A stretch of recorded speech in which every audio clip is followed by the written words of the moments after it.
这下全完了。明明还有那么多想做的事，结果一切都要在这里结束了。可谁能想到，再次睁开眼看到的竟然是这种地方，这根本不是刚才的病房，到底发生了什么？刚才明明已经死了，怎么一睁眼，病房变成了这种华丽的大房间？还没等他反应过来，床边竟然坐着一个男人，这长相也太绝了，但他到底是谁？露娜试探着问了一句：“请问你是哪位？”结果对方的眼神瞬间冷了下去。难道我惹到他了？布兰特冷冷的开口：“你就这么侮辱我吗？甚至连我的脸都忘了？”布兰特冷冰冰的丢下一句：“老实待在房间里，别做多余的事，你真是个麻烦。”说完，他头也不回的走了，留下露娜在床上气得够呛。这男人长得挺帅，性格怎么这么恶劣？还没等他缓过神，女仆戴安娜急匆匆的跑了进来，开口就喊他夫人。露娜这下彻底懵了。夫人？看着镜子里这张脸，露娜傻眼了，这根本不是我啊！她强迫自己冷静下来，必须先搞清楚现在的状况。于是她试探着问戴安娜：“我叫什么名字来着？”戴安娜一脸疑惑的看着她：“您是露娜·冯·理查德夫人呀？”理查德，这名字听着怎么这么耳熟？露娜猛地反应过来，这不就是那本言情小说里的世界吗？我真的穿进那本小说里了，就是那部堕落公爵被圣女的爱融化。书里的男主角叫凯斯，这孩子的命简直苦到了极点，从小父母双亡，虽然被叔叔收养，却在孤独和冷落中慢慢长大，结果可想而知，成年后的凯斯变成了一个冷血怪物，只要是没用的东西，他都会毫不留情的铲除。后来他爱上了书里的圣女，可人家心里根本没有他。凯斯最后杀掉了圣女，然后自己也跟着自尽了。如果剧情没出错，我现在的身份就是那个一直虐待他的恶毒继母。但这还不是最糟糕的，露娜突然意识到一个恐怖的事实，在原著里，他这个继母就是死在凯斯手里的。如果剧情照这样发展下去，他迟早要被自己的好大儿送走，这下真的坐不住了。露娜赶紧叫住戴安娜：“刚才那个男人到底是谁？”戴安娜愣了一下，回答说：“那是布兰特大人，也就是您的丈夫。”露娜心里咯噔一下，果然是他。在小说里，布兰特战死才是凯斯彻底黑化的导火索。既然布兰特现在还活着，那就说明一切都还来得及。现在的凯斯应该还是个没长大的孩子吧？既然凯斯黑化是因为缺爱，那事情就好办了，只要趁他现在还小，给他足够的母爱不就行了？露娜甚至已经开始脑补。凯斯拉着他的手说：“母亲大人，我怎么舍得杀您呢？到时候大家和和气气，谁也不用领盒饭，说干就干。”露娜一拍大腿，现在就去找这孩子培养感情。可他刚准备下床，整个人就直接栽倒在戴安娜怀里，这双腿软的根本使不上劲。戴安娜吓得赶紧扶住他：“夫人，您快躺好，您这身体从小就虚弱，已经在床上躺了好久了。”露娜这下懵了，还没开始拯救世界呢，自己居然是个走2步就到的病秧子。看戴安娜那副吞吞吐吐的样子，露娜就知道准没好事。结果这一问，差点没把她当场送走。戴安娜低着头说：“医生说您这身体恐怕已经活不了多久了。”露娜整个人都傻了，这开的是什么国际玩笑？原著里要被好大儿杀掉，现实中居然还是个短命鬼，合着横竖都是个死。但他很快就冷静了下来，既然剩下的日子不多了，那就更不能坐以待毙。他可不想带着遗憾再死一次。露娜强撑着站起身，直接叫住了一脸懵的戴安娜：“带路吧，我现在就要去见凯斯。”既然重活了一次，露娜发誓一定要改写结局，哪怕现在这副身体虚的不行，她也得先找到凯斯再说。可理想很丰满，现实却很打脸。露娜还没走几步就累得够呛，全靠戴安娜在旁边死命拽着，才勉强挪到了图书馆门口。戴安娜心疼的直叹气：“夫人，您这又是何必呢？非要这时候见小少爷吗？”露娜摆摆手，没力气解释。她记得小说里写过，凯斯的童年非常孤独，书房是他唯一的避风港，所以他才想来这碰碰运气。就在他推开门的那一刻，一个黑发红眼的小脑袋正悄悄从门缝后面探出来。露娜整个人都定住了，这就是那个以后会亲手送她领盒饭的大反派凯斯。露娜整个人都看呆了，虽然知道长大后的凯斯是个帅哥，但谁能想到小时候的他竟然可爱的这么犯规。他刚想开口打个招呼，结果凯斯像见了鬼一样，扭头就往走廊深处跑。露娜急了：“哎，你别跑啊！”他下意识想追上去，结果这副破身体关键时刻掉链子，脚下一滑，当着所有人的面摔了个狗吃屎。戴安娜吓得魂都没了，露娜趴在地上想死的心都有了。这哪是拯救反派啊，这简直是大型社死现场。就在他自责身体太废的时候，耳边突然传来一个怯生生的声音：“你没事吧？”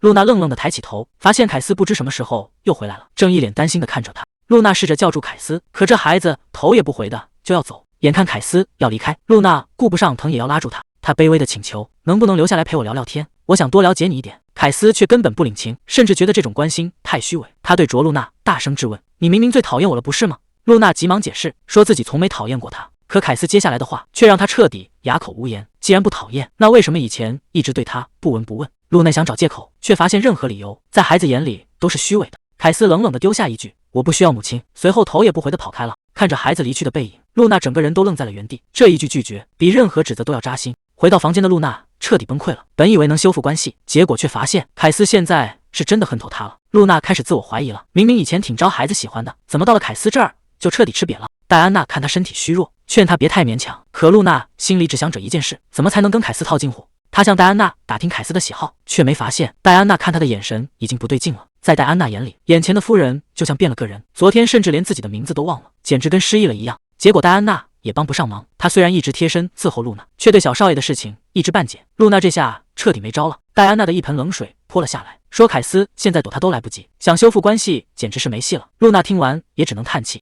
既然小说里没写凯斯小时候的喜好，那就只能靠自己去挖掘了。露娜决定必须先搞清楚这孩子平时都在干什么。她换上一身行头，偷偷摸摸躲在柱子后面观察，结果发现凯斯竟然在顶着大太阳练剑。教官的语气非常严厉，嫌弃凯斯的动作太慢，这哪像是对一个5岁孩子的态度，简直就是魔鬼训练。露娜一边看一边在小本本上记，每天要练2个小时的剑，这强度也太离谱了。难怪这孩子平时总是一副闷闷不乐的样子。练完剑，紧接着就是文化课，看着凯斯连轴转的样子，露娜在门外心疼坏了。这孩子的日程表排的也太满了，好在休息时间还能看到他吃水果，看着那副吃的津津有味的小模样，露娜觉得心都要化了。这不就是活生生的情报搜集现场吗？为了摸清凯斯的底细，露娜简直成了全天候跟踪狂，从教室跟到餐厅，再从餐厅跟到图书馆，累得连戴安娜都看不下去了。可露娜不知道的是，凯斯其实早就发现她在偷看了，她心里满是疑惑，这个女人最近到底想干什么？就在这时，凯斯脑海中突然浮现出一个声音：你母亲其实根本不爱你，她打心底里讨厌你。那些恶毒的话语像针一样扎在凯斯心里。就在露娜还在暗中观察时，凯斯竟然转过身，当场把她抓了个正着。他冷冷地质问：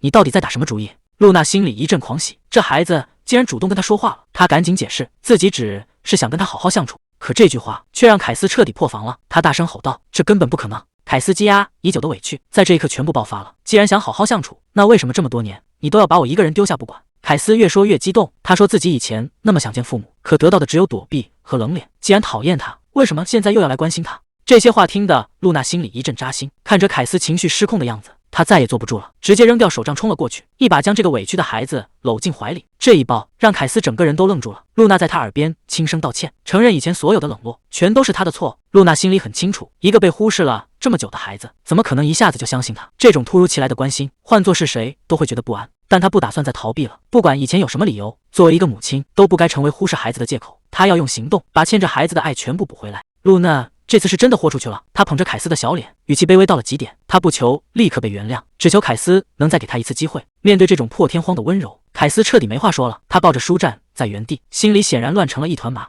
而另一边，公爵布兰特正在书房处理公务。就在助手汇报完所有工作，准备离开的时候，却突然提到了夫人的近况。听到关于露内的消息，布兰特拿纸的手猛地停住了。他虽然表面上冷冰冰的，但眼神里的在意根本藏不住。他冷冷地问了一句：他又怎么了？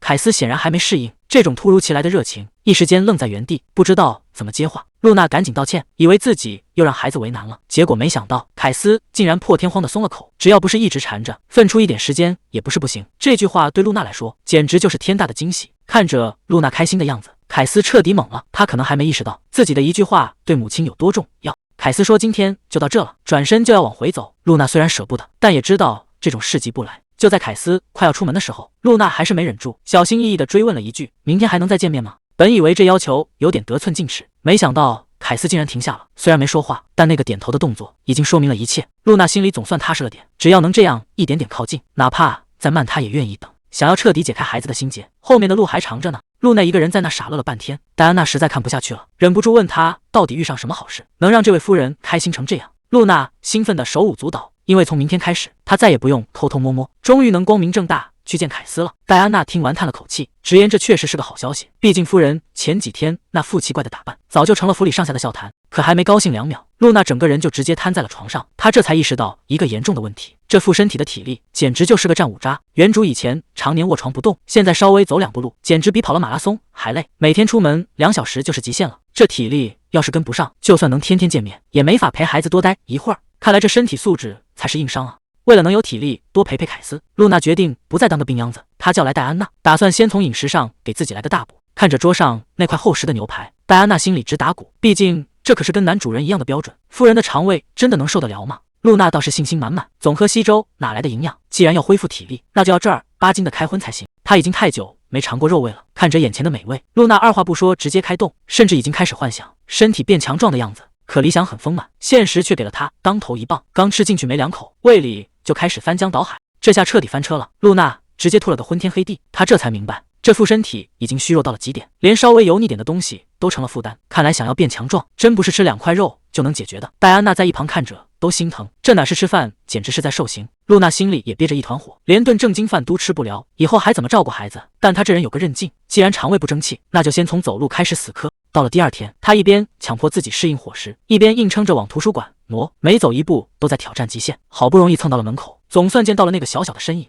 露娜凑过去想找个话题，问凯斯在看什么书。本以为是些童话绘本，结果凯斯把封面一转，上面赫然写着《治国论》。露娜当场就愣住了，这孩子才几岁啊，居然就开始研究这种深奥的东西。看来凯斯不仅是个忧郁小王子，还是个深藏不露的卷王啊。露娜看着那本深奥的《治国论》，对着凯斯就是一通硬夸，本想借着这个话题拉近距离，结果凯斯只是客气的回了句谢谢，场面一度变得非常尴尬。露娜还不死心，支支吾吾想发表点高见，结果半天没憋出一个词来。凯斯直接反问了一句：“您就想说这些吗？”还没等露娜反应过来，凯斯就以还有约会为由，头也不回的离开了图书馆，留下露娜一个人在原地凌乱。这热脸贴冷屁股的滋味确实不好受。一转眼1个月过去了，露娜每天坚持去见凯斯，虽然还是没多少进展，但她的身体倒是争气了不少，已经能吃点流食和软菜了，体力也在一点点恢复，不再是走2步就到的病秧子。虽然身体在慢慢恢复，但露娜发现了一个更头疼的问题，那就是她和凯斯的关系简直是一点进展都没有。她甚至开始自我怀疑，是不是自己追得太紧，反而让孩子觉得烦了。毕竟每次聊天都聊不到一块去，这当妈的当得也太失败了。不过露娜这人最大的优点就是脸皮够厚，既然一次不行，那就100次。她开始每天雷打不动地去刷脸，不管凯斯在哪，都能听到他那热情的呼唤。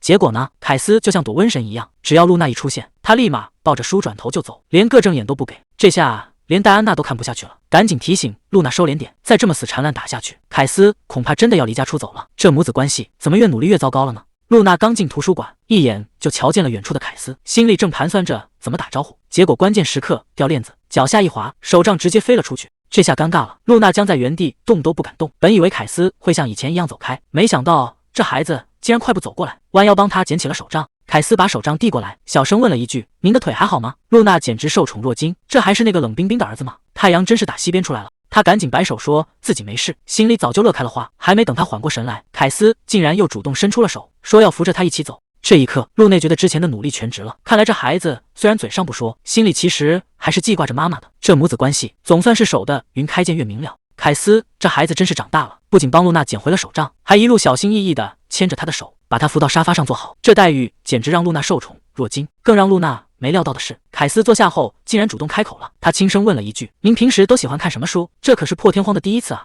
露娜整个人都愣住了，心里的小人儿早就开始疯狂庆祝，又是拿手杖又是扶着坐，现在居然还主动找话题聊天，这1个月的努力总算没白费。她激动的差点当场笑出声，结果这附和不拢嘴的样子反而把凯斯给看懵了，还以为自己说错了什么话，一脸疑惑的盯着他看。露娜赶紧收敛了情绪，连声说着抱歉，这才稳住心神准备回答。一提到看书，露娜的恋爱脑就藏不住了，她兴致勃勃地跟凯斯安利，说自己最爱看那种跨越阶级的真爱，尤其是王子爱上平民女的戏码，简直让人欲罢不能。凯斯愣在旁边一言不发，气氛瞬间变得有点冷场。露娜这才反应过来，跟一个小男孩聊这些确实不太合适，赶紧尴尬的开口道歉。谁知道凯斯并没有生气，他低着头小声嘟囔了一句，其实他并不是不感兴趣，只是不知道该怎么接话。这一刻露娜才恍然大悟，原来这孩子过去1个月的冷淡根本不是因为讨厌他，而是因为太害羞了。他放慢了语速，温柔的把话题转到凯斯身上，问他平时学习之余都喜欢看些什么样的故事。凯斯犹豫了半天，终于鼓起勇气开了口，他说自己最喜欢的其实是那些关于剑客的故事，这可是他第一次主动分享爱好。露娜一听立马来了精神，赶紧凑过去追问，到底是什么样的剑客能让咱们小少爷这么入迷？这捧场的工作必须做到位。一提到心爱的故事，凯斯彻底打开了话匣子。他翻开书指者上面的插画，兴奋地描述剑客怎么驯服巨龙，又是怎么一个人对抗邪恶国家。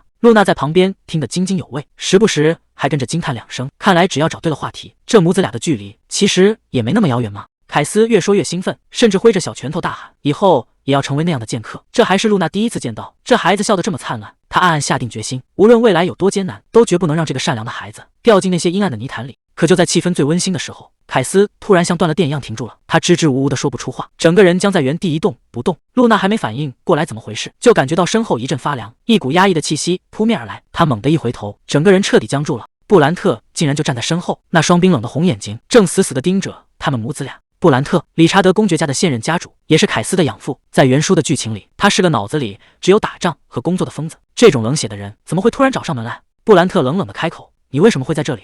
露娜一时间没反应过来，甚至怀疑自己听错了。这种地方难道他不该来吗？布兰特一开口就没好气，警告露娜别做没用的事。这下把露娜气得够呛，这家伙是不是闲得发慌？一回来就故意找茬。还没等露娜发火，布兰特又把矛头指向了凯斯，冷冰冰地质问他为什么没去上语言课。凯斯吓得话都说不利索，只能小声解释课已经结束了。看着孩子被吓成这样，露娜心里更不是滋味。她下意识看了一眼时钟，这才发现原来时间已经过得这么快了。露娜刚想开口，却被布兰特冷冰冰的打断，她甚至连头都没回，直接甩出一句没问你话。接着他变本加厉，当众羞辱凯斯，说他连自己的日程都记不住，根本不配当公爵家的继承人。这话听着简直让人心寒。露娜实在看不下去了，想拦住布兰特，让他别太过分。可凯斯已经被吓破了胆，一边道歉，一边头也不回的跑了。看着孩子落荒而逃的背影，露娜心疼的不行，这口气她今天绝对咽不下去。露娜这次是真的豁出去了，她直接叫出了布兰特的名字，质问他到底想干什么。这一下把这个不可一世的男人都给喊愣了。布兰特还没来得及发作，露娜的连珠炮就过来了。他说凯斯才5岁，当爹的就不能温柔点吗？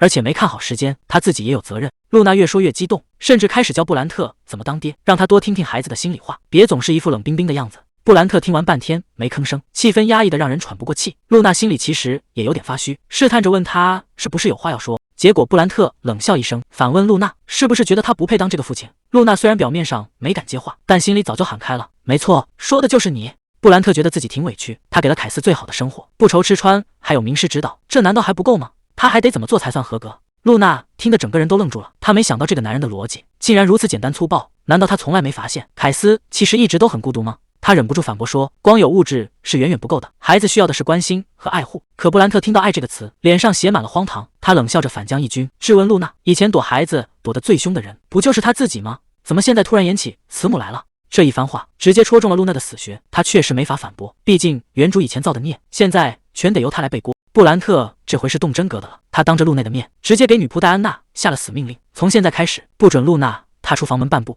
戴安娜刚想替主子求个情，结果被布兰特一个眼神吓得把话全咽了回去，只能唯唯诺诺的答应下来。露娜在旁边听得肺都要气炸了，这哪是关心身体啊，这分明就是变相软禁。他就是看不得自己变好，想把他像金丝雀一样关起来。布兰特交代完就想走，还一副为他好的样子，劝他老老实实待在床上，别再折腾那些没用的。可这一次露娜没打算再退缩，她直接拦住了布兰特的去路，一字一句的告诉他，想让我不管凯斯绝对不行，因为我可是那孩子的妈妈。露娜当场放话，作为母亲，她必须去爱去保护凯斯，让他烂在房间里当个废人，这种事她绝不答应。她甚至冲上去拽住布兰特的衣服，想把心里话全喊出来，可话还没说完，身体却先一步撑不住了。就在她要倒地的一瞬间，布兰特下意识伸手一把将她死死扶住。露娜虽然连站稳的力气都没了，但还是咬着牙在他怀里挤出最后一句话，不管你有多讨厌我，我都绝对不会放弃凯斯。戴安娜吓得尖叫起来，露娜这哪是普通的虚弱，身上烫得吓人，显然是烧糊涂了。布兰特这下也没心思吵架了，他二话不说，直接把露娜横抱了起来，还冷冰冰的丢下一句，是你自己倒过来的，现在不许抱怨。露娜整个人都懵了，这种偶像剧里的公主抱竟然会发生在自己身上。她下意识想挣扎，结果被布兰特一个眼神瞪了回去。她一边大步往卧室走，一边头也不回的吩咐戴安娜赶紧去叫医生。露娜还想逞强说自己没事，布兰特却根本不听，只是霸道的命令她老实点，抓紧了。这场备受瞩目的婚礼竟然成了麻烦的开始。布兰特怎么也没料到，新婚第一天露娜就倒下了，旁边的姑妈还在不依不饶，觉得这门亲事简直就是一场骗局。布兰特沉默了很久，他想起那些关于家族的传闻，难道诅咒真的存在？他冷冷地丢下一句话，在露娜康复之前，谁也别想让她插手家务。从那以后，露娜就再也没离开过房间，仿佛要和外界彻底断绝联系。可计划赶不上变化，布兰特的兄嫂意外去世，他不仅继承了爵位，还带回了一个叫凯斯的孩子。布兰特把孩子领到露娜面前，直截了当地宣布，以后这就是你的儿子了，你必须拿出当母亲的样子来。面对这个突然出现的孩子，露娜一句话也没说，甚至连看都没多看一眼。布兰特显然没料到他会冷漠到这种地步，只能带着孩子转身离开。这个家看来是暖不起来了。姑妈看准了机会，直接提出要接管家里的大小事务，甚至连凯斯的教育也要抢过去。在他眼里，病弱的露娜根本撑不起这个家。布兰特没有反驳，他觉得没必要去为难一个病人。可这个决定却让两人的关系彻底降到了冰点。原本就不熟的夫妻，现在连话都说不上一句。一晃2年过去了，露娜的情况没有任何好转，她甚至开始拒绝每月1次的例行见面。布兰特只能通过随从的汇报来确认妻子的近况。他自嘲地觉得露娜大概是真的很讨厌见到他，只要他还活着，或许这就足够了吧。布兰特原本以为这种冷冰冰的夫妻关系会一直持续下去，只要他身体无恙，他觉得这样也没什么不好。可最近这1个月，露娜却变得不太对劲，简直就像换了个人。布兰特直接把她抱了起来，这突如其来的亲密让露娜彻底慌了神，她小声求饶，让他赶紧把自己放下来。布兰特心里满是问号，这到底是怎么回事？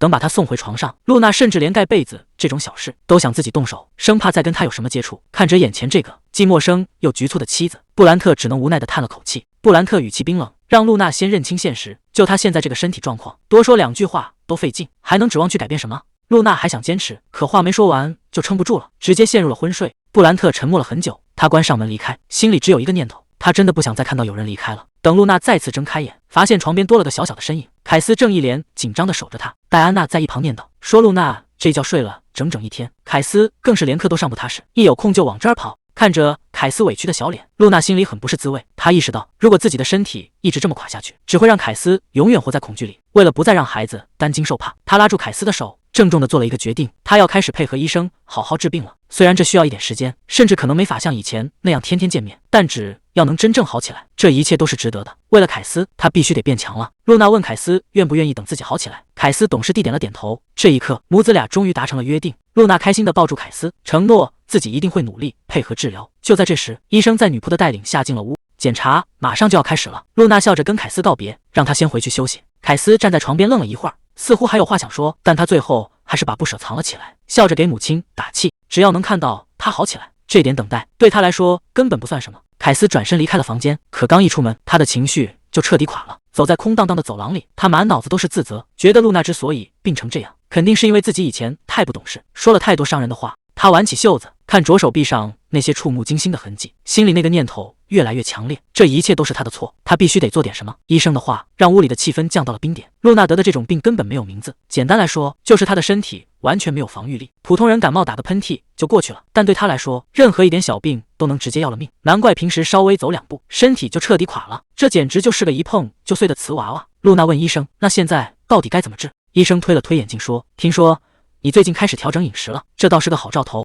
医生建议露娜多下床走走，没想到这次露娜不仅没发火，还笑着道谢，说自己确实不能一直躺平。这一句话直接把旁边的医生给整破防了，他当场哭得稀里哗啦，直呼夫人终于转性了，竟然愿意配合治疗了。要知道，以前的露娜简直是个活祖宗，谁劝她看病她就跟谁急，整天把死不死的挂在嘴边，让所有人都离她远点。那时候背地里全是嚼舌根的女仆，说她明明离了人就活不了，偏偏还自私的要命，根本不把别人的照顾当回事。露娜对着戴安娜说了句特别贴心的话，她说以后只要戴安娜一个人服侍，因为只有戴安娜不会让她感到心烦。听到这话，戴安娜心里五味杂陈，她这才明白，原来露娜以前不让别的女仆靠近，是因为她早就察觉到了那些人的恶。那时候的露娜把自己关在房间里绝食，身体一天比一天虚弱，戴安娜看在眼里，急在心里，却什么忙也帮不上。可看看现在的局面，露娜不仅开始好好吃饭，甚至还主动找医生商量怎么养病，这配合程度简直让戴安娜怀疑她是不是被调包了。医生环在旁边不停地叮嘱，说每天只能活动1小会儿。露娜竟然乖巧地点头答应，这要是换做以前，那是想都不敢想的画面。看着眼前充满活力的露娜，戴安娜在心里暗暗发誓，不管以后发生什么，她都要赌上全部去守护这位夫人。现在的露娜简直干劲十足，甚至大喊着要拼尽全力去康复，这反倒把医生给吓着了，赶紧拦住她，生怕她一个激动又把身体搞垮了。半个月的时间转瞬即逝，露娜终于拄着手杖走出了那间沉闷的卧室，来到了久违的花园里。当她靠自己的力量绕着花园走完1圈，那种脱胎换骨的喜悦让她整个人都散发着光芒。虽然走几步就累得够呛，但露娜现在的状态跟2周前比简直是天差地别。她甚至已经开始计划下次要扔掉手杖自己走。戴安娜在一旁听得心惊胆战，小声提醒说，这可是违抗了布兰特的禁足令，要是被罚现就麻烦了。露娜倒是表现得很淡定，直接拿医生当起了挡箭牌，反正医生说多出来走走有好处，那个冷冰冰的男人总不能连医生的话都不听吧。就在2人在凉亭休息时，戴安娜拿出了一个惊喜，那是凯斯少爷刚送来的回信，这速度快的让露娜都有点不敢相信。看着信纸上熟悉的字迹，露内觉得这比任何不要都管用，只要想到凯斯还在等着她就觉得自己必须再努力一点，为了那个孩子，她一定要彻底好起来。又过了1周，露内的身体恢复得越来越好，现在的她已经能面不改色地完成全套康复训练，连戴安娜都忍不住夸她进步神速。可露娜心里却一点也高兴不起来，因为原本每天都会准时送达的凯斯的信已经整整断了1个星期。戴安娜也觉得这事儿透着古怪，明明之前联系的那么勤快，怎么突然就一点动静都没了？难道是那个孩子出了什么事？露娜越想越坐不住，既然现在体力已经恢复了不少，与其在这里胡思乱想，不如干脆主动出击。她扶着桌子站起身，决定亲自去凯斯的房间看个究竟。这还是露娜第一次主动来到凯斯的房门前，她心里既紧张又期待，想象着那个孩子见到她时会是什么反应。可守在那里的女仆像见了鬼一样，扯着嗓子大喊，绝对不能让露娜进去。露娜好声好气的商量，说自己只是想看一眼凯斯，哪怕他在学习不方便打扰，在门口远远瞧一下也行。可对方的态度却异常强硬，甚至直接下了逐客令，非要赶露娜回自己的房间不可。这种铁了心要赶人的架势，实在是太反常了。露娜意识到这屋里肯定藏着秘密，就在气氛僵持不下的时候，旁边的戴安娜突然惊叫出声，门被推开了。可眼前的惨状让露娜整个人如遭雷击，凯斯就这样无助地倒在地上，连站起来的力气都没有了。屋里的那个女人正死死攥着手里的教鞭，嘴里吐出的每一个字都恶毒至极。她说凯斯永远是个失败者，这辈子都别想有出息。她满脸恶恶地高举起教鞭，嘴里还骂着真让人作呕。露娜死死盯着这一幕，她怎么也没想到，在自己看不见的地方，凯斯竟然一直生活在这种地狱般的折磨里。就在露娜赶到之前，这个房间里正发生着让人揪心的一幕。阿黛尔笑着说，凯斯，我们先休息一下吧。面对这个女人，凯斯连大气都不敢喘，只能小心翼翼地答应。可越是紧张，就越容易出错，一个没拿稳，茶杯摔得粉碎。阿黛尔的脸色瞬间变了，她冷冰冰地说，连这点小事都做不好，简直是丢了贵族的脸。阿黛尔手里的鞭子正要落下，她嘴里还骂着，你到底要当废物到什么时候？就在这千钧一发的时刻，露娜挡在了凯斯身前，她愤怒地大喊，给我住手，立刻把鞭子放下，你凭什么敢这么做？可阿黛尔不仅没收手，反而阴阳怪气地说，好久不见啊，你居然敢这么跟长辈说话了。看着眼前这个嚣张的女人，露娜突然觉得哪里不对劲，小说里明明没有这个角色。就在这时，一段不属于她的记忆像潮水一样涌进脑海，记忆里的阿黛尔正踩着倒在地上的露娜，嘴里全是恶毒的咒骂。她说布兰特选错了新娘，还诅咒露娜反正快死了，根本不配当什么贵族夫人。露娜这才彻底清醒过来，原来这个所谓的姑妈一直都在疯狂折磨原主。阿黛尔看她没说话，反而变本加厉地质问，你平时不是只敢躲在房间里吗？今天哪来的胆子管闲事？新仇旧恨加在一起，露娜这次绝不会再忍了。阿黛尔不仅没有悔意，反而理直气壮地说，我是在替你履行公爵夫人的职责，你应该感谢我才对。露娜指着那条长鞭质问，难道这就是你所谓的帮忙吗？用这种东西打一个孩子？阿黛尔却露出一副委屈的样子，转头逼问倒在地上的凯斯，我这都是为了你好，对吧？在长期的恐惧压迫下，凯斯只能颤抖着点头说是。这一幕让阿黛尔更加得意，既然孩子都这么说了，你还有什么好管的？看着凯斯绝望的样子，露娜心里的怒火彻底炸了。就算孩子不敢反抗，作为母亲，她也绝不允许这种暴行继续。她猛地冲过去，一把将凯斯死死护在怀里，冷冷地丢下一句失陪了，头也不回地离开了现场，只留下阿黛尔一个人，在背后露出阴险的冷笑。显然这事还没完。回到房间后，露娜赶紧让凯斯坐好，想看看他身上的伤到底怎么样了。凯斯却下意识地往后躲，小声说着自己没事，他已经习惯了把痛苦藏起来。但露娜这次非常强势，她按住凯斯的手臂，语气坚定的不容拒绝。当他轻轻卷起袖子，看到那些触目惊心的淤青时，心里像被针扎一样疼。这一刻，凯斯彻底愣住了，他从未想过自己竟然也会被人这样心疼。露娜看着孩子的眼睛，轻声说了一句对不起，怪自己没有早点发现这一切。凯斯心里全是自责，他觉得是因为自己才让露娜卷进了这些麻烦。露娜刚想开口安慰，凯斯却突然爆发了，他猛地甩开露娜的手，大喊着让她别再管闲事了。还没等露娜反应过来，凯斯就找了个借口，头也不回地跑出了房间。露娜愣在原地，心里满是失落。她本以为两人的关系已经拉近了，怎么突然又变回了原点？就在这时，女仆莉莉走了过来，语气里透着一种莫名的冰冷。她说，夫人，你其实什么都不知道吧？这句话让露娜彻底懵了。莉莉终于说出了真相，凯斯之所以这么害怕，是因为阿黛尔一直在他耳边洗脑，说他表现得不够好，所以父母才故意躲着不理他。露娜听得心都要碎了，她大声反驳说，不管凯斯变成什么样，她都绝对不会讨厌自己的孩子。可莉莉接下来的话让露娜彻底僵在了原地。既然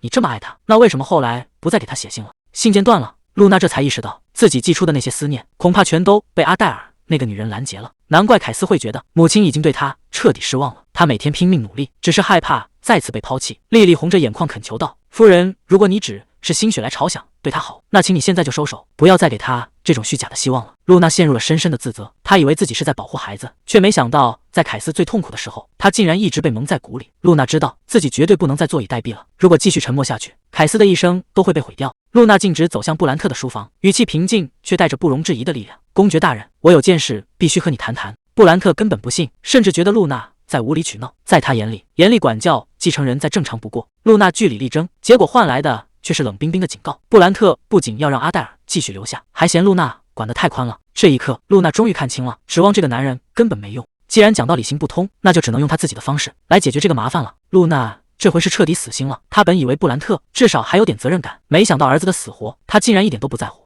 既然话不投机，那就没必要再谈下去。他摔门而去，只留下一个冷冰冰的背影。回到房间，露娜开始琢磨这背后的猫腻。那个阿黛尔到底有什么本事，能让布兰特这么信任他？听女仆戴安娜一说，才知道原来是趁着家里出事，阿黛尔这才钻了空子回来掌权。露娜心里很清楚，在布兰特眼里，自己不过是个足不出户的花瓶，想让他听自己的，硬来肯定是不行了。光靠戴安娜一个人的证词，布兰特根本不会信，所以他必须找个更有分量的证人。他私下约见了女仆莉莉，开门见山就提到了凯斯受虐的事，希望对方能站出来说句公道话。可对方一听就怂了，毕竟阿黛尔在家里权势滔天，谁也不想为了个孩子丢了饭碗。起身就准备离开，他最后留下一句话，让露娜去查查那个黑面具。露娜这回是真犯难了，她和戴安娜查了一整天，也没搞明白那个黑面具到底是什么，愁得她连觉都睡不踏实。就在她毫无头绪的时候，医生正好过来给她复诊，看她这副心事重重的样子，还以为她身体又不舒服了。露娜干脆死马当活马医，随口问了一句，没想到这一问还真问出了关键线索。医生给出的答案让在场的人都愣住了，原来这个所谓的黑面具竟然是一家酒馆的名字。一个贵族家里的女仆为什么会扯上一家酒馆？医生还在那儿支支吾吾说那地方传闻不好，不适合露娜这种身份的人听，摆明了是想打马虎眼。露娜可不吃这一套，直接使出了杀手锏，说既然医生这么不爽快，那以后也不用再来出诊了。这下医生彻底慌了，只能压低声音交代了实情。原来那家酒馆只是个幌子，背地里竟然在搞非法赌博，而且专门盯着那些有钱的贵族。这消息一出，露娜心里立马就有数了。凯斯那个年纪的孩子绝对不可能去这种地方，唯一的解释就是那个阿黛尔在搞鬼。露娜这回是打算彻底豁出去了，只要能抓到阿黛尔非法赌博的把柄，就能把那个女人从凯斯身边赶走。她决定和戴安娜兵分两路，让戴安娜去外面盯着酒馆，自己则趁着深夜潜入书房，想看看阿黛尔的赌资到底是从哪来的。可她刚进屋还没来得及翻找，身后就突然传来一个冰冷的声音，问她大半夜在书房干什么。露娜整个人都僵住了，回头一看，竟然是布兰特的副官尼古拉，这下真的是被当场抓包了。露娜反应也是够快，直接拿公爵夫人的身份当挡箭牌，说自己想学习一下怎么管账，这才把尼古拉给糊弄了过去。她不仅顺利拿到了账本，还顺嘴套出了一个关键信息，原来府里所有的开支预算一直都是阿黛尔在只手遮天。等露娜回到房间仔细一翻，立马就发现了猫腻，账面上看着挺干净，但资金流动的数额大的离谱，这根本不是正常的家用开销，倒像是有人在洗钱，或者是填补什么巨大的窟窿。就在这时，去外面打探消息的戴安娜也回来了。戴安娜带回来的消息简直是重磅炸弹，医生说的全是真的，那家酒馆不仅是个地下赌场，阿黛尔还是那里的常客。这下实锤了，露娜手里虽然攥着有问题的账本，但还缺个临门一脚的证据，证明公爵府的钱确实流进了赌场。只要这层窗户纸被捅破，布兰特绝对会大发雷霆，到时候阿黛尔就再也没机会去毒害年幼的凯斯了。就在露娜发愁去哪找证人的时候，她脑子里突然灵光一现，想到了一个绝佳的人选。而此时的阿黛尔还不知道自己已经死到临头，正慌慌张张的往坑里跳呢。露娜这招影射出动玩的真诀，她故意让戴安娜在府里散布假消息，说自己已经找到了那本秘密账本，还要立刻去向公爵大人告状。阿黛尔一听这话魂儿都快吓飞了，一边骂露娜是个阴魂不散的小畜生，一边慌慌张张的跑回书房确认，结果发现账本还在原位，才松了口气。可他还没来得及庆幸，露娜就已经带着人堵在了门口。原来刚才那个所谓的罚现账本不过是露娜设下的一个圈套。阿黛尔这下是彻底傻眼了，他怎么也没想到自己竟然亲手把最致命的证据送到了露娜的面前，这回人赃并获，看他还怎么抵赖。露娜直接把话挑明了，质问阿黛尔是不是把府里的钱全都填进了非法赌场的窟窿。阿黛尔这下彻底破防，不仅没有半点悔改的意思，反而狗急跳墙抓起长鞭，叫嚣着要让露娜直接消失。就在这千钧一发的时候，布兰特突然出现，布兰特一把将露娜护在怀里，他低声问：你受伤了吗？露娜却盯着布兰特的手臂，声音都在发颤。可你的伤口怎么办？布兰特只是冷冷地回了一句：这不算什么。阿黛尔这下彻底慌了，他怎么也没想到布兰特会在这时候出现，还没等他反应过来，质问就劈头盖脸地砸了下来。布兰特眼神冰冷，盯着他手里的长鞭问：阿黛尔姑妈，你为什么要对他动手？阿黛尔还在大声狡辩，说是露娜先污蔑他是小偷，可布兰特根本不吃这一套，他盯着阿黛尔怀里藏着的东西，语气越来越严厉：既然你觉得没做错，那就把你藏着的东西拿出来给我看看。阿黛尔还在拼命挣扎，大喊着让人放开他，可账本已经被强行夺走，直接交到了布兰特手里。布兰特随手翻开几页，整个人都愣住了，这上面的烂账简直触目惊心，我真没想到家里的钱竟然全被拿去赌了，而且数额大的惊人。阿黛尔眼看事情败露，竟然开始反咬一口，他指着露娜大骂，说是露娜在陷害他，还说是露娜自己挪用了公款。布兰特根本没理会他的风言风语，只是淡淡的回了一句：我很清楚到底是谁干的。就在这时，尼古拉推门走了进来，他手里拿着新的证物，语气非常坚定：不光是这些，我这儿还有别的证据。这下阿黛尔是彻底没退路了。布兰特指着身边的尼古拉说：他是我的副官，你们之前应该在书房见过。露娜这才反应过来，原来尼古拉早就把一切都看在眼里。布兰特接着解释，多亏了尼古拉的报告，他才能这么快看清局势，并且提前做好了布局。露娜听得一愣一愣的，原来他早就打算要动手了。尼古拉在一旁补充道，其实公爵大人早就开始调查贪污的事了，只是之前一直没腾出手来。布兰特叹了口气说，前阵子他一直在边境打仗，家里的事只能交给阿黛尔管。谁知道他竟然胆大包天，趁着主人不在家，把整个公爵府搞得乌烟瘴气。露娜这下全明白了，难怪阿黛尔之前敢那么嚣张，原来是钻了布兰特不在家的空子。她看着眼前的男人，心里总算踏实了不少。布兰特最后看着那些账本，语气变得异常冰冷。既然现在他回来了，那些非法的勾当一个也别想跑，他要立刻开始全面清算。他随口提到了黑面具酒馆，露娜这下真的惊到了，没想到他连那种地方都查到了，看来这府里发生的大小事根本瞒不过他的眼睛。布兰特转头看向阿黛尔，语气冷得像冰渣子。他说手里的证据已经足够了，而且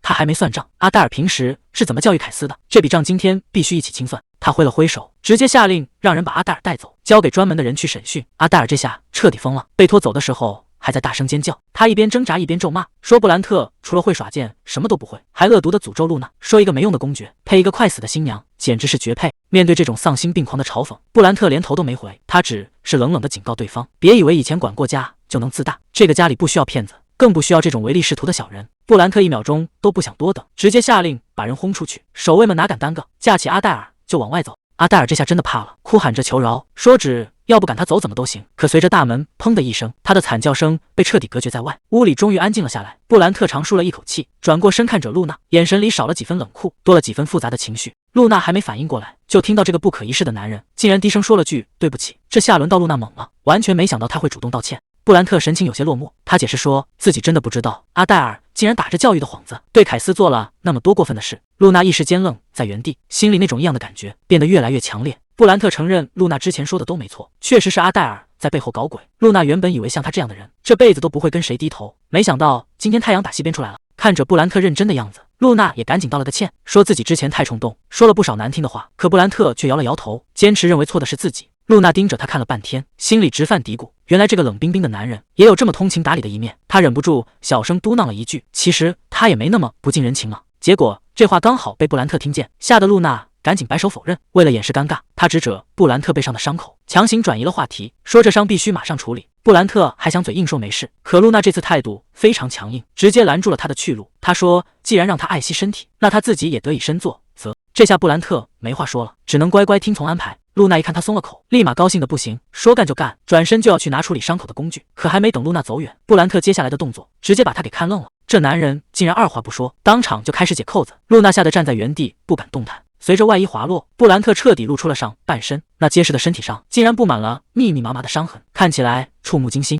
露娜一边帮布兰特包扎，一边不停的道歉，要不是因为他去对峙，布兰特也不会受伤。但布兰特根本没当回事，只说这是一点小伤。可露娜看着他背上那些密密麻麻的旧伤，这得在战场上死里逃生多少次才能留下这么多痕迹。布兰特语气平淡，说早就已经没感觉了。他突然开口道歉，说他才发现阿黛尔一直以来都在欺负露娜，后悔自己察觉太晚。露娜赶紧让他别再说了，毕竟最后救了他的还是布兰特本人。但他话锋一转，提到了那个被冷落的孩子，他要求布兰特必须好好面对凯斯，不能再这么逃避下去。布兰特却一脸纳闷，觉得给孩子吃好的穿好的，再找个好老师就行了，还要怎么面对？露娜这下真的急了，只给这些物质上的东西，那仅仅是做父母的底线，根本就算不上是爱。布兰特重复着关爱这个词，露娜赶紧点头肯定，看来他还没彻底没救，至少还知道这个概念。凯斯现在最需要的就是来自父亲的关心。露娜提议让他回想一下小时候父母做过什么让他感到开心的事，只要照着那些回忆去做，就能慢慢拉近距离。布兰特陷入了沉思，嘴里念叨着开心的事。也许是因为心里有愧，他这次竟然没有反驳，反而真的在认真考虑。露娜看着他的样子，觉得事情终于有了转机。露娜把凯斯叫到身边，告诉他那个恶毒的阿黛尔以后再也不会回来了，还会给他换个新老师。可凯斯的第一反应竟然是开始怀疑自己，他小声问是不是因为他太没用，所以才要把人赶走。露娜心里猛地一揪，赶紧告诉他这不怪他。看着眼前这个懂事的让人心疼的孩子，他终于忍不住道歉了。他说自己以前太自私，只想着要跟他搞好关系，却完全忽略了他受的委屈，让他一个人扛了这么多。这不是凯斯的错，而是他这个当母亲的太不称职。凯斯听到这话愣住了，他怎么也没想到母亲会把责任全揽在自己身上。露娜温柔地拉住凯斯的手，她说凯斯是个善良的好孩子，自己真的很想能再多了解他一点。为了弥补过去的亏欠，露娜让凯斯尽管提要求，只要是他能办到的，一定会全力去满足。毕竟从现在开始，她就是凯斯真正的母亲了。凯斯听完低下了头，半天没憋出一个字。露娜还在心里下琢磨，觉得小孩子嘛，无非是想要点糖果，或者是想听睡前故事。可谁也没想到，凯斯憋了半天，竟然问出了那一句话：以后能不能直接叫他妈妈？这个小小的愿望让露娜彻底愣住了。凯斯看他半天没反应，心里一下子就慌了，小声问是不是这样不行。他甚至开始在心里怀疑，是不是因为自己不是亲生的，所以才没资格这么叫。露娜一听这话急了，赶紧解释，说自己绝对没有不高兴，恰恰相反，她是因为太幸福了才没反应过来。她甚至有些不敢相信，反问凯斯：“真的愿意让她当妈妈吗？”凯斯终于鼓起勇气，大声说出了心里话，他想让露娜做他真正的妈妈，而且永远都不要分开。露娜紧紧地抱住他，连声答应着。这一刻，两人之间的隔阂彻底消失了。可温馨的气氛还没维持多久，尼古拉就突然推门进来，手里还拿着一封信，说是公爵大人寄回来的。露娜拆开信一看，上面只写了简短的一句话，说他今晚会在餐厅等着。露娜傻眼了，怀疑这是决斗邀请函。布兰特正坐在桌前，一脸严肃地挥动羽毛笔。尼古拉赶紧解释说：“夫人，这是家主送来的晚宴邀请。”到了晚宴时间，凯斯兴奋地说：“母亲，这还是我第一次和您正式用餐，看来这孩子真的等这一天等了很久。”尼古拉过来说：“布兰特要晚点才到，让他们先开始。”露娜也没客气，带着凯斯直接开动了。可这汤才喝了一口，两个人都愣住了，这味道简直好得离谱。露娜越吃越觉得不对劲，调味完全是按她的喜好来的，连肉块的大小都方便入口。难道这一切都是那个男人特意安排的？她看向旁边的戴安娜，难道是布兰特特意去打听过她的喜好？真没看出来，那个冷冰冰的男人竟然也有这么细心的一面。就在这时，凯斯突然开口说：“母亲，能这样陪您吃饭，我真的好开心。这直球表白，谁受得了啊？”露娜一把抱住儿子，这孩子简直要把人的心都化了。母子俩正闹着玩呢，大门突然被推开，布兰特冷着脸走了进来。露娜赶紧解释说，是按他的要求先开饭的。布兰特没多说什么，直接坐到了主位上。可他这一坐下，屋里的温度直接降到了冰点，刚才还热热闹闹的，现在连掉根针都能听见。布兰特盯着凯斯问：“怎么不吃了？”凯斯吓得整个人都僵住了，手一滑，勺子直接掉在了地上。这下气氛彻底尴尬了。布兰特冷冷地丢下一句：“老实吃饭。”吓得凯斯连声道歉，连头都不敢抬一下。露娜赶紧在一旁打圆场，说孩子只是第一次一起吃饭，难免有点紧张。布兰特听完没再说话，只是自顾自地吃着，看着这对僵持的父子，露娜心里直犯愁，这关系要是再不改善，以后日子可怎么过？等吃的差不多了，露娜试探着问了一句：“你怎么突然想起来要聚餐了？”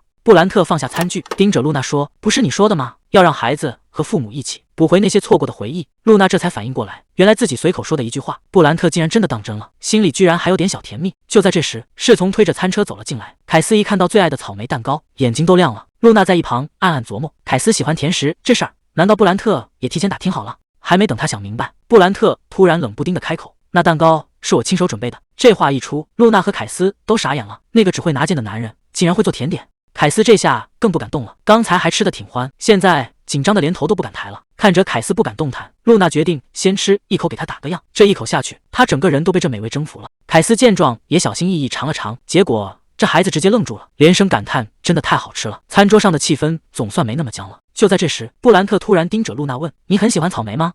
露娜还没来得及回答，布兰特的眼神就变得有些深邃。他看着眼前的这一幕，突然想起了很久以前的事。那时候也有个女孩拿着一袋甜点，像这样出现在他面前。谁能想到，这个平时冷冰冰的男人，竟然也会露出这么温柔的表情。布兰特突然站起身，借口说还有公事要处理，直接转身离开了餐厅。露娜看着他的背影，心里一下子全明白了，这男人乃是忙工作啊，分明是怕自己在这。凯斯连蛋糕都吃不痛快，明明是个心思这么细的人，偏偏嘴硬的要命，真是个不擅长表达的笨拙男人。凯斯好奇地问了一句：“母亲，您在说什么呢？”露娜笑着摇摇头，示意他赶紧吃蛋糕。一个贵族女人正躲在阴暗的房间里，死死盯着手里的密信。她怎么也没想到，那个本该消失的人，命竟然这么大，居然还活在这个世上，真是个命硬的丫头。曾经病弱的露娜，现在竟然在房间里偷偷卷起来了，感觉体力恢复了不少。她兴冲冲地问戴安娜：“我是不是变强壮了？能不能让我出个门？”结果戴安娜想都没想，直接一个拒绝3连。毕竟她这身体偶尔还是会掉链子。就在两人僵持的时候，门外突然传来了动静，原来是凯斯来了。露娜看到这个小跟班，心里别提多高兴了。可这孩子今天有点反常，站在那半天憋不出一句话，看着像是遇到了什么难事。露娜正打算慢慢安抚他，谁知道凯斯突然憋了个大招，直接把一袋东西塞了过来。“这是给您的，母亲。”看着手里这袋亲手做的饼干，露娜整个人都被暖到了。但这孩子平时没这么主动，今天到底是怎么了？凯斯这孩子真是长大了，居然说心疼母亲辛苦，特意送来亲手做的点心。这番真心话对露娜来说简直是暴击，她还没来得及夸2句，这小家伙就害羞的一溜烟跑了。露娜坐在那，整个人都傻了，心里只剩下一个念头：我儿子怕不是个天使吧？结果因为太激动，他竟然当场流了鼻血，把旁边的戴安娜吓得够呛，差点以为夫人出了什么大事。等露娜换好衣服，一边吃饼干一边感叹：这味道简直比高级货还地道。就在这时，丽丽推门走了进来，看着眼前这位焕然一新的夫人，她竟然愣在原地不敢认了。丽丽这回是彻底服气了，她恭恭敬敬地走到露娜面前，为自己之前的无礼正式赔罪。露娜倒是没往心里去，反而觉得要不是丽丽那番话，自己可能还没这么快振作起来。这格局确实没得说。就在两人把话说开的时候，丽丽突然提到了那袋饼干，原来这背后还藏着一个让人哭笑不得的秘密。那天凯斯陪露娜吃完饭，虽然嘴上说着很开心，可心里却一直在琢磨一件事。他一脸认真地问丽丽，想要成为一个优秀的男人，是不是也得先把甜点给学会了？谁能想到这孩子为了能让母亲开心，脑回路竟然转到了这种地方。在凯斯眼里，他父亲布兰特就是个全能男神，不仅剑术厉害，竟然连做蛋糕这种细活也手到擒来。这孩子当时就暗暗发誓，既然母亲这么喜欢甜点，那他也得成为这样的男人，让母亲每天都能开心的笑。丽丽笑着告诉露娜，凯斯为了做出像样的饼干，背地里不知道练了多少回，最后送到露娜手里的全是精挑细选出来的尖货。虽然这孩子崇拜父亲的方式听起来稍微有点跑偏，但露娜心里却暖洋洋的，原来自己一直被这样深爱着。谢谢你告诉我这些，丽丽。这份爱给了露娜莫大的勇气，她转头看向戴安娜，语气变得前所未有的坚定。她今天一定要走出这扇门，哪怕戴安娜还在担心，可现在的露娜谁也拦不住了。为了能给凯斯买份像样的回礼，露娜对着戴安娜是一顿软磨硬泡。她觉得孩子这么有心，自己这个当妈的绝对不能空手。可戴安娜却一脸为难，毕竟在这个家里没有家主布兰特的许可，夫人是绝对不能随便出门的。布兰特竟然破天荒的主动开了口，他说自己并不介意，而且医生的报告也说了，露娜现在的身体状况完全可以出去走走。这突如其来的惊喜让露娜简直不敢相信自己的耳朵。她反复确认明天是不是就能出发，在得到肯定的答复后，整个人高兴的都要飞起来了。看着露娜拉着女仆兴奋跑开的背影，一向冷冰冰的布兰特嘴角竟然勾起了一抹不易察觉的微笑。今天的天气确实给力，阳光洒在身上，暖洋洋的。露娜看着外面的景色，心情简直好到了极点。毕竟这可是她穿越到这个世界以来第一次正儿八经的出门远行，她已经在心里计划好了，今天要好好逛个痛快。可谁能想到，这还没走两步呢，身后就传来了一个低沉的声音，让她硬生生的停下了脚步。露娜回头一看，整个人都愣住了。布兰特竟然换了一身轻便的衣服，正大步流星的朝她走来。看着布兰特伸出来的手，露娜脑子里全是问号。这位日理万机的公爵大人，现在出现在这儿，到底是想干什么？真是太阳打西边出来了！布兰特居然主动提出要陪老婆一起出门，露娜整个人都傻了。这男人平时忙得见不到人，今天怎么突然转性了？布兰特倒是一脸淡定，说什么路不好走，两个女人出门不安全，反正理由找了一大堆。露娜心里跟明镜似的，这哪是担心安全啊，分明是怕他又跑出去惹麻烦，专门跑来盯着他的。虽然嘴上客客气气的拒绝，可看这架势，今天想甩掉他恐怕是没那么容易了。真是怕什么来什么。露娜刚想逞强，结果脚下一滑，差点摔个大跟头。好在布兰特眼疾手快，一把将她稳稳接住，那眼神分明在说：看吧，我就说你一个人不行。这下露娜彻底没话说了，只能乖乖认栽，被这男人拿捏得死死的。本以为这就够折腾了，谁知刚上马车，门口又冒出一个熟面孔，尼古拉竟然也跟了过来，说是要贴身保护夫人的安全。这趟出门阵仗真是越来越大了。露娜心里那叫一个郁闷，这哪是出门逛街，简直是大型押运现场。可等马车真的跑起来，看着窗外漂亮的领地风景，他那点小情绪瞬间就没了。毕竟从小就卧病在床，这还是他第一次亲眼看世界。布兰特随口问了一句：“是不是第一次出门？”露娜点点头，说自己以前连下床都难。这话一出，车厢里瞬间安静的尴尬。好在尼古拉反应快，赶紧把话题扯到了正事上，问起要给凯斯准备什么礼物，这才打破了这让人窒息的沉默。说到给凯斯挑礼物，露娜正愁没头绪呢，结果布兰特居然主动开口，提议去逛逛书店。这下轮到露娜纳闷了，这男人平时冷冰冰的，没想到竟然还知道儿子平时最爱往图书馆钻。既然公爵大人都发话了，那肯定的去最好的店。这家书店大的离谱，满屋子全是书，露娜看的眼都花了，正纠结着该选哪一本，布兰特突然走过来，随手递给他一个大件，这书厚的像块砖头。露娜整个人都看呆了，这么沉的一本书，凯斯真的能拿得动吗？这男人的审美果然还是这么硬核。看看布兰特选的这本《领地管理要义》，露娜简直要当场晕倒。谁家好人给小孩子送这种书啊？他赶紧摆手拒绝，这礼物要是送出去，凯斯的童年怕是彻底毁了。露内觉得男孩子肯定更喜欢骑士冒险，可翻了半天又开始纠结，万一家里已经有了，买中了岂不是很尴尬？正发愁呢，露娜突然瞄到了旁边的书架，整个人瞬间定住了。这不就是他追了好久的那部言情小说续集吗？上一部结尾卡在最精彩的地方，他可是天天盼着出新书，现在终于让他给逮着了。看着书里那些肉麻的表白，露娜整个人都陷进去了。结果布兰特在旁边冷不丁来了一句：“这种男人一看就很轻浮，你居然喜欢这种？”这直男发言差点没把露娜的少女心给噎死。一听心爱的男主被诋毁，露娜扯着嗓子就开始护犊子，说人家那是深情是身不由己。这激情安利的样子把旁边的布兰特都看傻了。布兰特冷哼一声，眼神里写满了嫌弃，那表情就像在看一个怪人。露娜被盯得浑身不自在，心想这代沟实在太深，还是赶紧把书放下，等下次没人的时候再偷偷来买。可就在他刚要松手的时候，布兰特突然伸手，一把将那本言情小说拿了过去。露娜还没反应过来，就听见他冷冷地问了一句：“你是不是想要这本书？”露娜只能尴尬地点点头。结果下一秒，布兰特直接把书甩给店员，头也不回地吩咐去结账，还让露娜先去外面等着。这波操作简直是霸总附体。露娜站在原地半天没回过神，刚才还一脸嫌弃，现在居然主动买单。这男人的心思真是比言情小说还难猜。折腾了大半天，露娜最后还是空手而归。她无奈地跟尼古拉感叹：“给凯斯挑礼物实在太难了，看来今天只能先到这儿。”可尼古拉听完却笑了笑，说：“虽然礼物没买成，但公爵大人今天看起来心情可是相当不错。”露娜一听，整个人都懵了，脑子里全是布兰特那张冷冰冰的扑克脸，就那附生人勿近的样子，居然叫玩得开心。尼古拉接着又补了一刀，说布兰特其实非常珍惜这段跟他相处的时间，而且为了今天能出来，他可是拼了命才挤出的空档。露娜看着远处那个抱着书走来的冷面男人，心里突然乱成了一团。原来这个不解风情的家伙一直在背后默默付出吗？尼古拉无奈地说：“为了今天能陪你出门，公爵大人昨晚拼了命在加班。”露娜简直不敢相信，难道他整晚都没睡吗？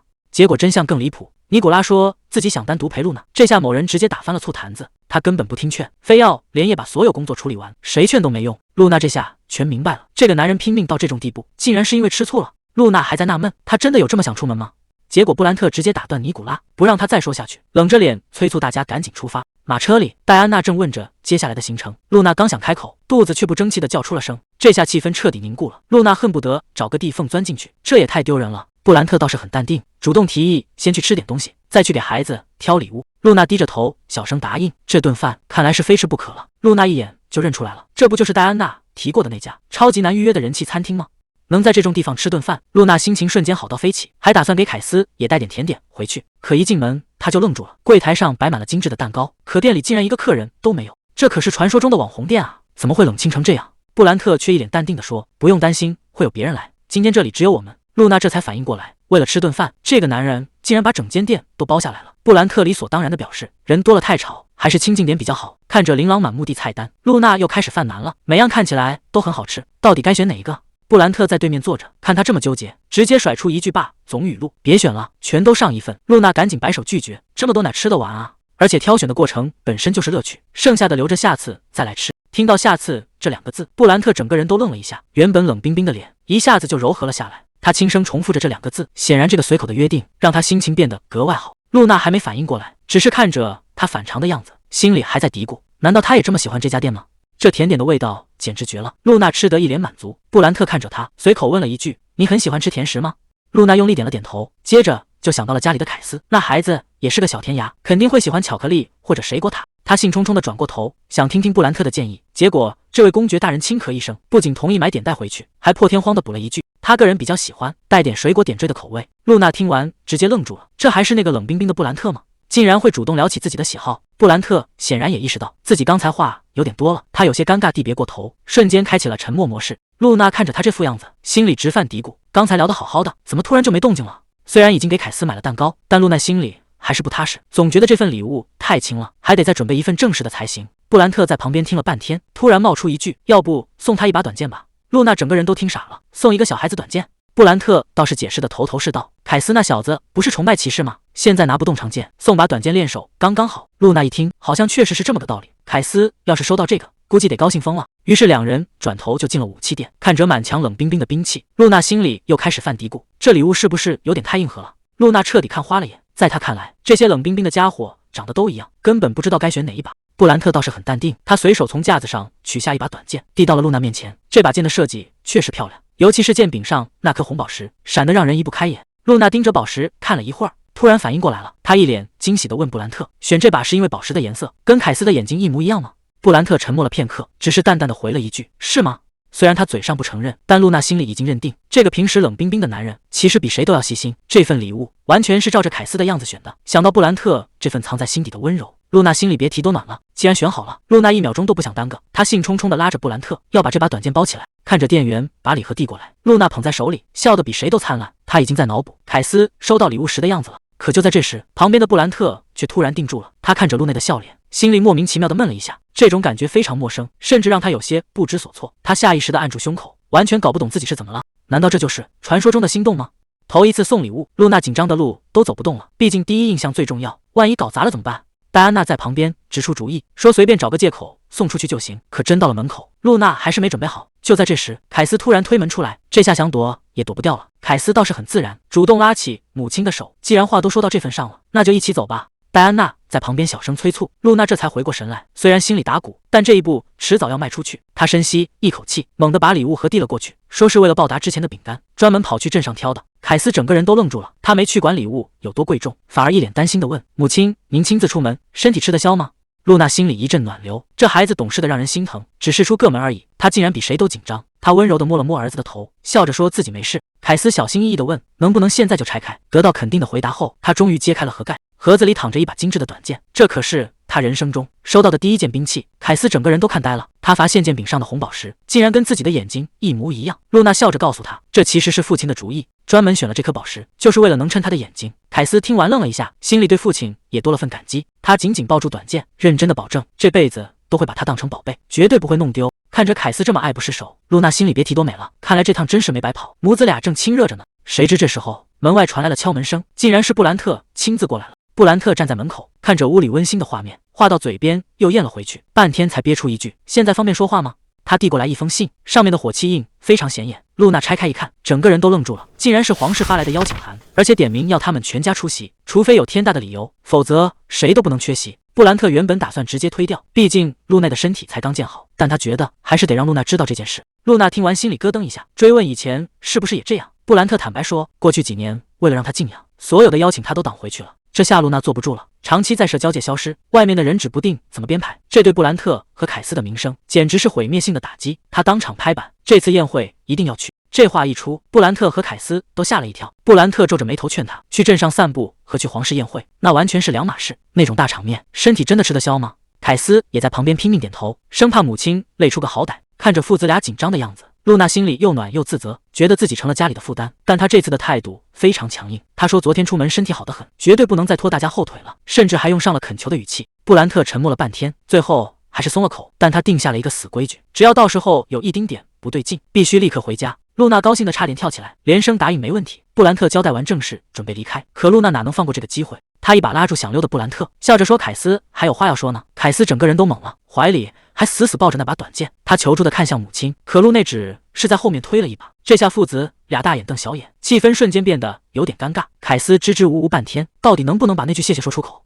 他知道这份礼物，父亲肯定也费了不少心。他憋了半天，终于鼓起勇气，大声喊道：“谢谢父亲送的短剑。”布兰特的语气还是那么冷冰冰的，只丢下一句：“以后也要好好练习。”说完，他就直接转身走了。露娜在旁边看得直皱眉，心想：这当爹的也太敷衍了，这就完事了。可谁能想到，凯斯居然高兴得不得了，大声地答应着，整个人像开了花一样。看着儿子这么容易满足，露娜也是哭笑不得。行吧，只要孩子觉得开心，这父子关系总算是有进步了。转眼就到了宴会当天，露娜坐在镜子前，任由女仆们忙前忙后。别看她之前答应的痛快，其实心里早就开始打鼓了。戴安娜一眼就看出夫人的状态好像不太好，露娜赶紧深吸一口气，强行给自己打气，这时候绝对不能掉链子。她笑着安慰戴安娜，说自己只是有点紧张，其实精神头足得很。等最后一套华丽的礼服换上，那个自信的贵族夫人又回来了。戴安娜忍不住夸赞，今天的夫人简直美极了。露娜道了声谢，踩着高跟鞋走下长廊，每一步都走得格外坚定。楼下大厅里，布兰特和凯斯早就穿戴整齐，正安安静静地等着他。露娜提着裙摆缓缓走下楼梯，笑着说：“让大家久等了。”露娜这一露面，直接把全场给惊艳到了。凯斯更是激动的不行，直夸妈妈像画里走出来的公主。露娜笑着回应：“宝贝，你今天也帅极了。”可当她看向布兰特时，整个人都愣住了。这男人穿上正装，气场简直强的没边。本以为会得到几句夸奖，谁知布兰特却冷淡的转过头，一句话都没说。这下露娜彻底懵了，难道是自己哪里做的不对，又惹这位公爵大人不高兴了？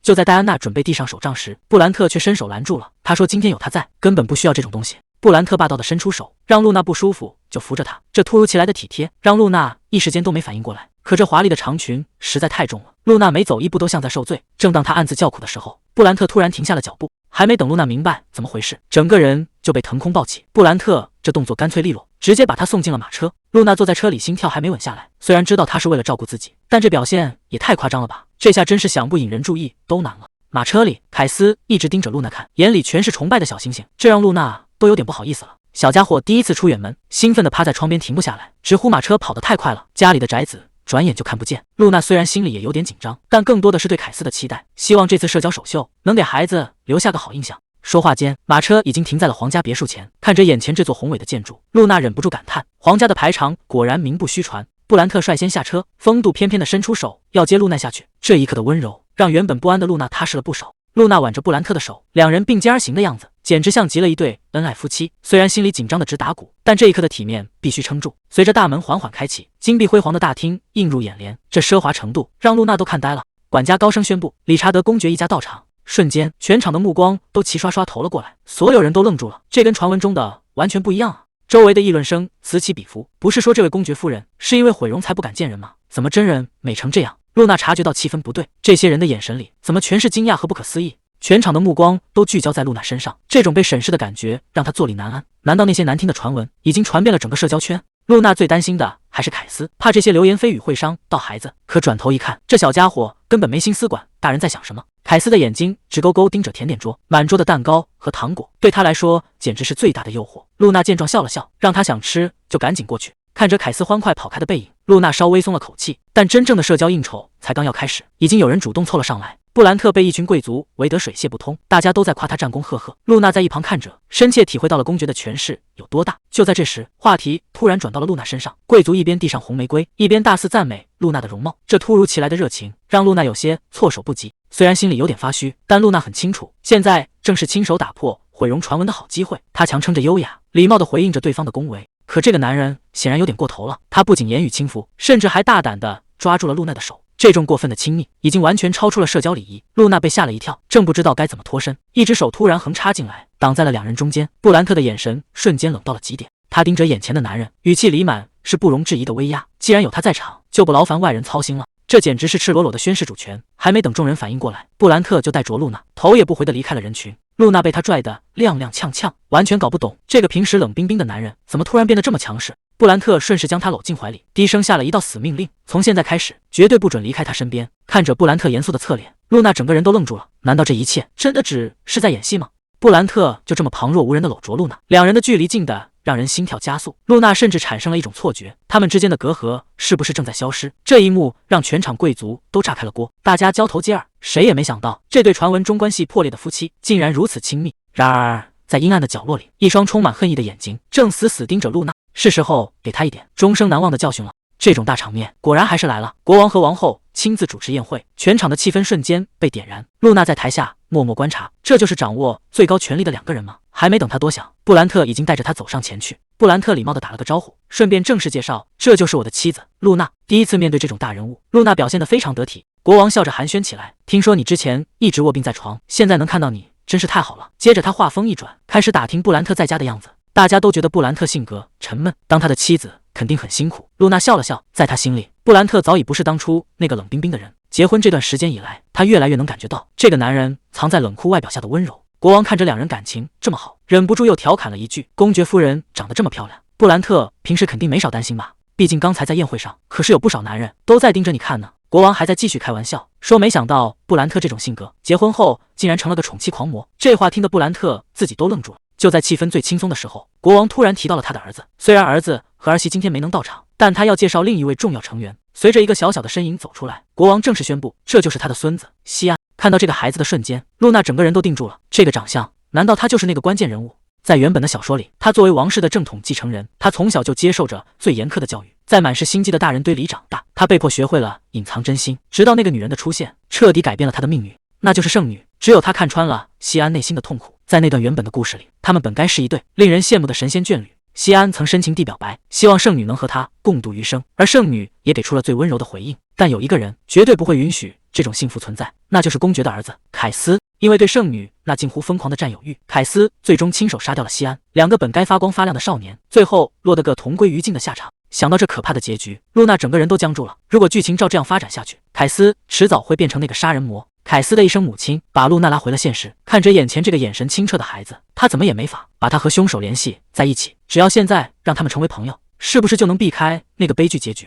露娜在心里默默祈祷，一定要来得及改变这一切。国王这时也凑了过来，提议让这两个年纪相仿的孩子多接触接触。西安表现得非常大方，他礼貌地向公爵夫妇打招呼，完全是一副完美王子的模样。接着他主动走向了凯斯，向凯斯伸出手。他说自己一直很期待见到凯斯。凯斯显然有点不知所措，整个人愣在那里半天没反应，直到露娜在身后轻轻推了他一把，他才结结巴巴地回了一礼。看到西安笑得这么灿烂，露娜悬着的心总算放下了。西安接着又抛出了杀手锏，邀请凯斯去花园里吃点心，还特意强调了饼干味道特别好。这下可把凯斯给拿捏住了。凯斯刚才的紧张全没了，他兴奋地回头看向露娜，眼神里全是期待。这第一步似乎走得比想象中顺利多了。凯斯小心翼翼地征求同意，想和西安去旁边玩一会儿。露娜笑着答应了，还不忘叮嘱他别跑太远。看着两个孩子走远的背影，露娜心里别提多欣慰了。这可是凯斯交到的第一个朋友，只要他们能玩到一起，未来的悲剧说不定真的能避免。孩子们一走，国王和王后也去忙着招待客人。就在这时，老理查德公爵找了过来，说是有关于领土纠纷的正事，要找布兰特单独谈谈。布兰特下意识地看向露娜，眼神里透着一丝犹豫。露娜倒是很体贴，让他赶紧去忙，自己一个人待着完全没问题。布兰特沉默了一下，最后还是妥协了，但他临走前的语气简直像是在叮嘱一个3岁小孩。他说自己很快就回来，让露娜乖乖坐在位子上，千万别到处乱跑。这霸道又担心的样子，倒让露娜有点哭笑不得。布兰特前脚刚走，露娜一个人坐在那儿正发愁，毕竟这种大场面她根本不认识几个人，正纠结要不要去社交一下。结果一个声音突然从身后转了过来，女人踩着优雅的步子走上前，语气里全是掩饰不住的傲慢。她嘲讽露娜还是老样子，一点礼貌都没有。看着露娜那副惊恐的样子，女人笑得更阴险了。她说露娜真是贵人多忘事，竟然连把自己养大的恩人都能忘得一干二净。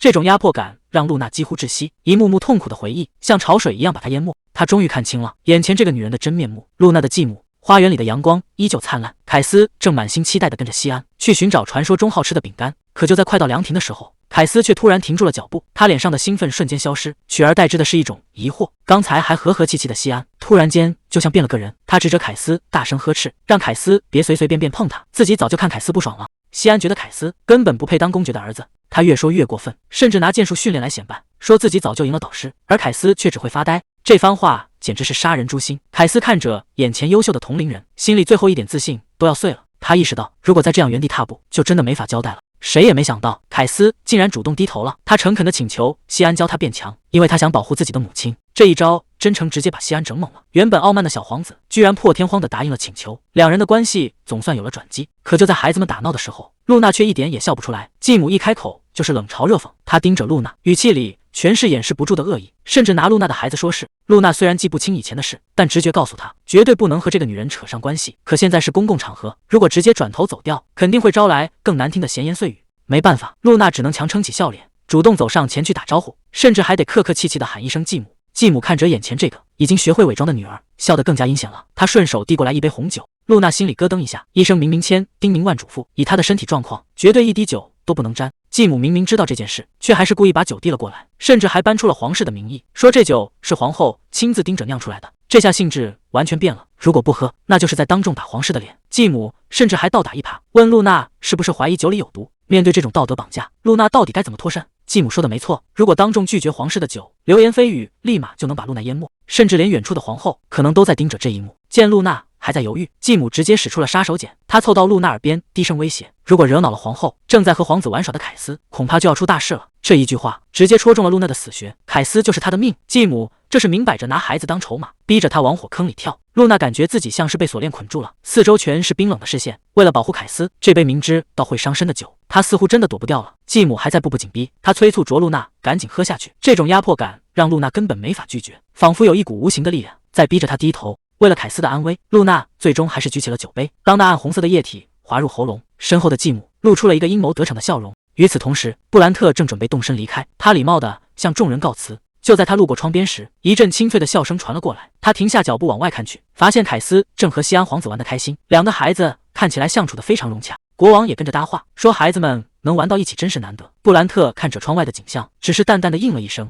国王语气里满是赞赏，他说凯斯这孩子聪明伶俐，西安皇子也非常喜欢他，身边能有这样的同龄人，确实让人省心不少。紧接着，国王话锋一转，开始给布兰特戴高帽。他希望凯斯将来能像父辈一样，继续做皇室最得力的左右手。这哪里是夸奖，分明是在要求布兰特表态。布兰特表面上顺从的应和着，心里却突然泛起一阵波澜。他意识到自己从来没问过凯斯，到底想不想要这样的人生。他一直理所当然的觉得，理查德家族的孩子生来就该为皇权卖命。一声凄厉的尖叫突然撕破了宁静。布兰特猛地看向楼下，连正在玩耍的孩子们也愣住了。这声尖叫到底是谁发出的？难道是露娜出事了？原本以为只是一杯普通的红酒，露娜还觉得没什么大碍，结果下一秒整个人就开始天旋地转，眼前的视线越来越模糊，连站稳都成了奢望。继母一边大声呼救，一边装出惊慌失措的样子。可谁能想到，这竟然是他亲手布下的局。看着露娜倒下，他露出一丝得逞的冷笑。随着酒杯摔得粉碎，这场宴会彻底乱套了。露娜在大庭广众之下倒地不起，周围的人全都在交头接耳，甚至有人怀疑是中毒了。就在这时，露娜的继母突然站了出来，她嘴上说着道歉的话，字里行间却全是在泼脏水。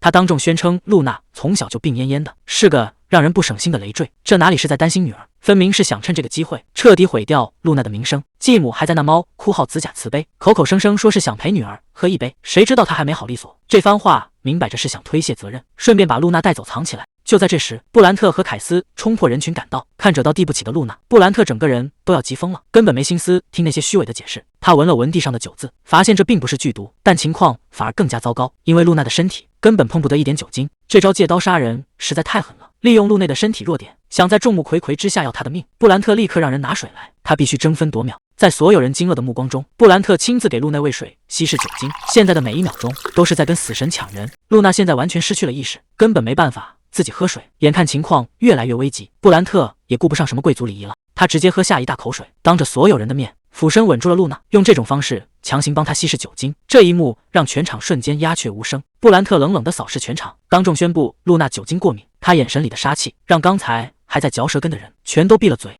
王后提议先让露内去休息，剩下的事情私下再谈。布兰特虽然满心疑虑，但现在救人才是第一位的。他抱起露娜转身离开，但这笔账他迟早要跟幕后黑手算个清楚。继母一想到露娜幸福的样子，她内心的嫉妒就像毒蛇一样蔓延，她绝对不允许那个女孩过得好。露娜的母亲躺在冰冷的棺木里，周围全是哀悼的声音，可这正是继母梦寐以求的结局。她躲在阴影里偷笑，心里想的全是这个眼中钉终于彻底消失了，原本属于那个女人的力量再也没有人能跟她争夺了。这简直是个惊天大秘密。年幼的露娜躲在门后，亲耳听到继母在歇斯底里的咆哮。她怎么也没想到，原本属于自己的力量竟然全都转移到了露娜身上。父亲在一旁唯唯诺诺，根本不敢反抗，而继母的眼神里全是恨意。哪怕露娜的生母已经不在了，她依然觉得那个女人在阴魂不散。露娜虚弱地躺在病床上，门外的女仆们正在小声议论，明明之前身体已经好转，怎么突然间就病倒了？大家都觉得这事透着诡异，甚至有人怀疑是有什么不干净的邪物缠上了这位可怜的小姐。露娜在昏迷中不断挣扎，嘴里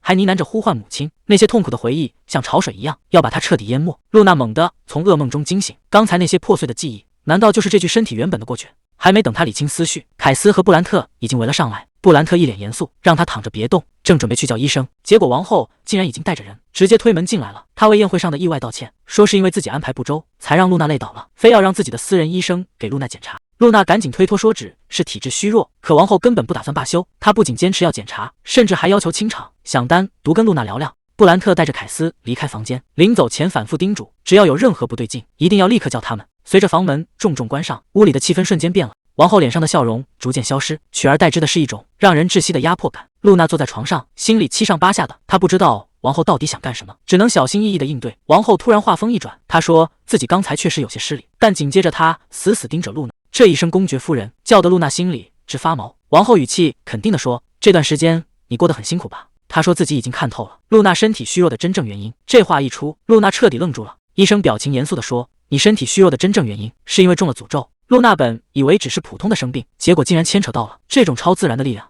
王后更是直接补刀，这种诅咒如果不处理，可是会丢掉性命的。医生指着露娜的胸口说，你身上那个奇怪的印记就是被诅咒最好的证明。露娜一直以为胸口那个奇怪的印记只是胎记，可谁能想到这竟然是索命的符咒。面对医生的询问，露娜回想起转生后的每一天，无论怎么努力调理身体，却始终虚弱到连路都走不动。她本以为找到了病根，只要解开诅咒就能恢复健康，可医生接下来的话却像一盆冷水当头泼下。医生无奈地表示，自己只是个看病的医生，对于魔法和诅咒根本无能为力。更糟糕的是，如果不能尽快找到解咒的方法，露娜的生命恐怕就要走到尽头了。难道又要死一次吗？刚听到这个消息，露娜整个人都陷入了绝望。王后紧紧握住她的手，你还有一个年幼的儿子凯斯。想到凯斯，露内的心都要碎了。母子俩的关系好不容易才缓和，她还没来得及多陪陪孩子，难道就要这样撒手人寰？房门被推开，布兰特低声询问露娜的情况，可现在的露娜根本不知道该如何面对这个男人。布兰特劈头盖脸就是一顿质问，医生明明交代过不能喝酒，你为什么就是不听？露娜只能卑微的低头道歉，这种压抑到窒息的感觉让她觉得一切似乎又回到了原点。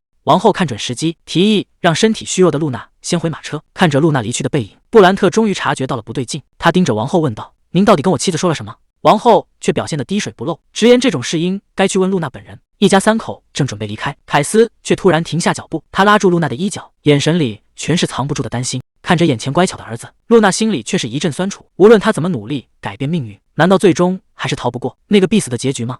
见母亲半天没说话，凯斯急得声音都变了。他以为露内的身体又不舒服了，紧张的守在旁边不敢离开。露娜赶紧挤出一个微笑，撒谎说自己只是累了。她不想让这孩子这么小就承担失去母亲的痛苦。她轻轻牵起凯斯的小手，带着他往家的方向走去。为了转移孩子的注意力，露娜开始询问他今天玩得开不开心。可只有他自己知道，这种能牵着孩子手的日子，恐怕已经进入倒计时了。凯斯兴奋地分享着自己的奇遇，说为了变强，还特意吃了饼干。露娜被逗得笑出了声，可一旁的布兰特却始终沉默不语。回到房间后，戴安娜一边帮露娜梳头，一边关心地询问宴会的情况。看着露娜疲惫的样子，她正打算去准备点热茶。就在这时，房门突然被推开了，换上一身便装的布兰特竟然在这个时间出现在门口。他低声询问露娜是否还醒着。戴安娜是个聪明人，一看这气氛不对劲，立马意识到自己该消失了。她赶紧找了个借口告辞，临走前还不忘贴心地关上门。空荡荡的房间里只剩下这对各怀心思的夫妻。布兰特一进屋就直呼其名，这让露娜心里咯噔一下。这么晚了，他到底想干什么？露娜下意识的想要逃避，推说自己太累了，想明天再谈。可布兰特根本不打算放她走，他一把拉住露娜的手，强行把话题带回了宴会上的异样。他最在意的还是王后到底说了什么。露娜心里乱成一团，如果说出诅咒的真相，布兰特肯定会为了保护她，把她永远关在这个房间里。为了自由，露娜只能硬着头皮继续撒谎，说自己只是因为太紧张才晕倒。可这种拙劣的借口怎么可能瞒得过布兰特的眼睛？看着露娜躲闪的眼神，布兰特的声音冷到了冰点，他直接戳穿了这层窗户纸。你又在瞒着我了，对吧？布兰特突然俯下身子，将露娜整个人困在身下。这突如其来的压迫感让露娜一时间不知所措，只能小声呼唤他的名字。布兰特显然已经忍到了极限，他不明白为什么露娜总是这样。明明两人是夫妻，可露娜却像个局外人一样，把所有的秘密都藏在心里，哪怕遇到了危险，也从来没想过要找他帮忙。为什么你就是不肯依靠我？面对这步步紧逼的追问，露娜彻底哑口无言。